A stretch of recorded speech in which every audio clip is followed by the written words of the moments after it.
Magandang araw mga lods, dito po pala ako sa aking garden. Garden ko pala sitaw. Pinakapit ko dito sa pakapitan niya dahil ayaw niyang kumapit sa akin, gusto niyang kumapit sa iba. May manonood kaya nito mga idol? Isang garden lang to, isang farming lang to. Ewan ko lang kung may magla-like dito. Ang importante nakagawa ako ng content. Kahit hindi maganda. Ang importante engaging, no? Shoutout po pala ako dito kay Idol. Ayan, flex ko na lang. Tuloy lang po ang tulungan mga idol, tuloy po ang yakapan, tuloy po ang paangat, tuloy po ang bayanihan natin dito. Huwag po tayong titigil. Di bali titigil sila basta wag ka lang.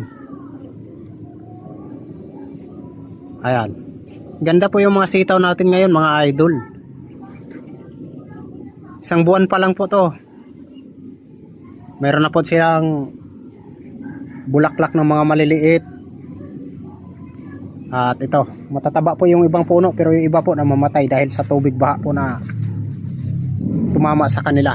Last time po kasi mga idol, nabahaan po to. Kaya naman ganito yung iba, payatot yung iba. Kasi itong tubig dito, pagka malakas masyado yung ulan, ganito kapatag, mababahaan po sila. Magiging swimming pool po to dito pagka malakas yung ulan mga idol. Ayan, shoutout po pala sa lahat. Tala, sa Bisaya pa, tala. Magbakasa na. Tagalog tayo, kaya tara, let's go. Chris baka na des. Shoutout ako dito sa star sender ko, nag-send sa akin ng